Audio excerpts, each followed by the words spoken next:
தமிழகத்தில் பள்ளி கல்லூரிகளின் தரம் சரிவடைந்து வருவதாக ஆளுநர் ஆர்.என். ரவி விமர்சித்ததற்கு சபாநாயகர் அப்பாவு பதிலடி கொடுத்தார். நெல்லை மாவட்டம் பனக்குடி ரோஸ்மியாபுரம் உயர்நிலைப் பள்ளியில் கூடுதலாக கட்டப்பட்டுள்ள வகுப்பறை கட்டிடங்களை சபாநாயகர் அப்பாவு திறந்து வைத்தார். பின்னர் செய்தியாளர்களை சந்தித்த அவர் வெளியுறவுத்துறை கொள்கை குறித்து பேச வெளிநாடு செல்லும் பிரதமர் வெளியுறவுத்துறை அமைச்சரை உடன் அழைத்து செல்லாதது ஏன் என்று கேள்வி எழுப்பினார்.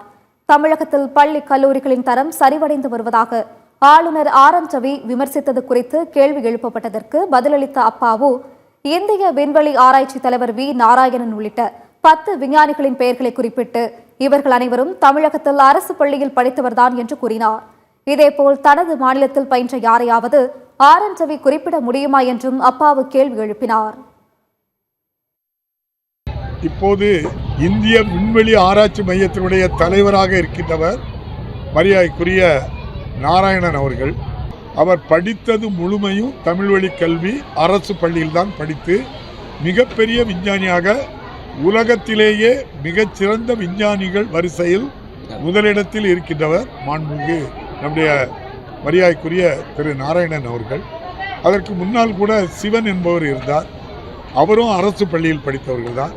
இதுபோல் மயில்சாமி அண்ணாதுரை அவர்கள் 10க்கு மேற்பட்ட விஞ்ஞான ஆராய்ச்சியாளர்கள் எல்லாமே தமிழ் வழியில் படித்தவங்க, அரசு பள்ளியில் படித்தவங்க.